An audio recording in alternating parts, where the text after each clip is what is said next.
Welcome back to Ask Pop. Today we're talking about shopping, the gospel truth.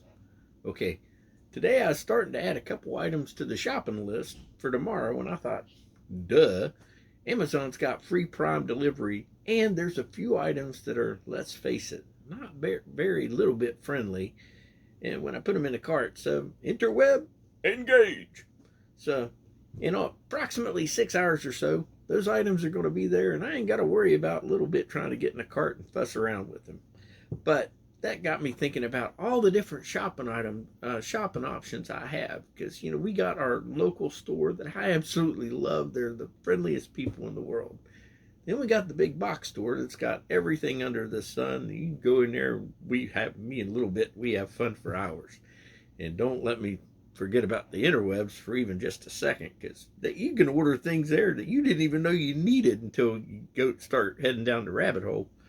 But then again, that all that talk about shopping just gets me hungry, and that leads us to our Bible story today. It's about feeding of the 5,000. That's one of only two stories that appears in all four Gospels. And the Gospels, that's another thing we want to talk about. There's four different books that have the same story, that all talk about the same stories. And for years I wondered, why would they have four books about the same story in here?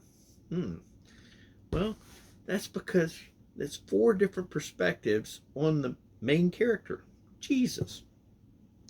And just like our shopping, we have different needs for shopping. Like I was saying, different things. The different perspectives of the Gospels. You've got Mark and how fast paced he is, and then you got Matthew. He's got a really good attention to detail.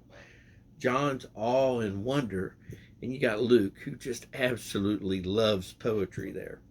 Yeah, they were all first written for very specific reasons, but now they're all written for us, and they're there for us because sometimes we need different things, and He knows what we need.